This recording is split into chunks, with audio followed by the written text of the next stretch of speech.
Well, by 1984, the FBI started to investigate you. Yes. You became the president, or you became the vice president of the New York chapter. Yes. Is it the Hells Angels or the Nomads? I'm looking confused. Hells Angels. Okay. Now, Nomads is the same. It just says Hells Angels, and everywhere, everybody wears a state rocker, but it says, when I became a Nomad, they put Nomads on the front. And when we changed, when we started Nomads in New York, I became the president there. Got it. Now, in 85, Yes. 21 Hells Angels went to Japan to... 20, sorry. So 20 Hells Angels went to Japan Yes. to figure out whether there was going to be a Hells Angels in Japan. Yes. Yes. You were part of that group. This Japanese motorcycle club contacted, of course, the Hells Angels. 20 of us went out there. And we had the power back in the day to vote them in, but they didn't have what it took. And while I'm out there, they had a nationwide sweep against the Hells Angels. 150 people got arrested, 33 were members of the Hells Angels, and I was one of them they were looking for. They raided my home in New Rochelle. Right. And took my wife and daughter out of bed with shotguns to their head. And they knew that I was in Japan, and that's what pissed me off. Right. They hit 14 cities across the U.S. Yes. 150 people were arrested. And yeah, it was a mess. So a warrant was issued for your arrest. Yes. And they claimed that you sold 15.8 ounces of meth in New York. No. No? No. Okay. Go back. They charged me with making a telephone call to a guy who sold a pound of methamphetamine. Got it. I was charged with a phone call, which was only a 4-year count. I wound up getting 10 years for it because they wanted me to become a rat, of course. And of course, I wouldn't, rather my friends told them all to go fuck themselves, and I wound up getting 10 years, and I wound up doing 6 years in prison. Well, right. You got extradited from Tokyo. Now, what happened was we're watching this thing on CNN News, myself and Bert, who I was there. I say, Bert, look at this.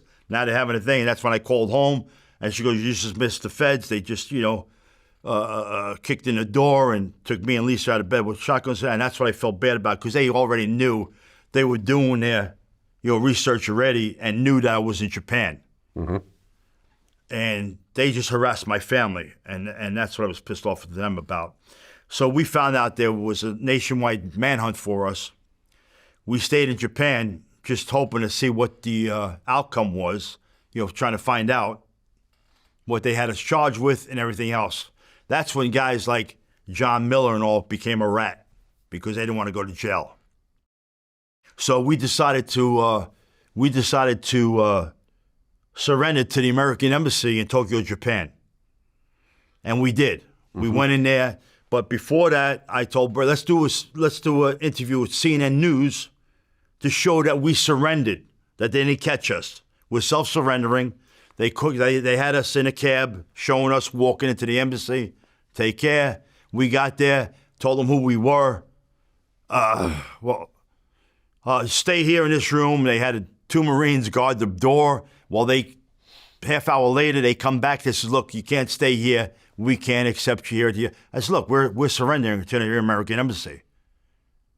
So they said, well, you can't stay here. You have to leave. I said, did you call the Japanese police? They said, yes. They're waiting outside. I said, okay, then you walk us out to the Japanese police, which they did. And they took us. Bert was in one paddy wagon. I was in another. They took us to Katsushika-ku in Tokyo, Japan, at the detention center there. And there was a big prison there with like 40-foot walls. And we get there, and the door goes open. It's like a dark place with like a 40-watt light bulb. It was just, eerie feeling. And they said that they were going to extradite us the next day. They kept us in a Japanese prison for 4 months waiting to be extradited. Right. Bert was on one floor. I was on another. Never saw him. And you said the Japanese prisons are way worse than America. Worse. What makes them worse? You know what? In Japan, there's not a lot of crime that goes on, but when they do, they had these big and they walk around the prison in military uniform. Some guys are sumo wrestlers. And you go into your cell. First of all, I was locked down 23 hours a day because I was an American. They wouldn't let me out in population. They let me out for an hour in a cage, open the thing, and I would do my martial arts. I would do my kata. They gave me a skip rope. I was, skipping rope. And all the Japanese guys were yelling, Rocky, Rocky, Rocky, calling me Rocky, right? So, and it was a little,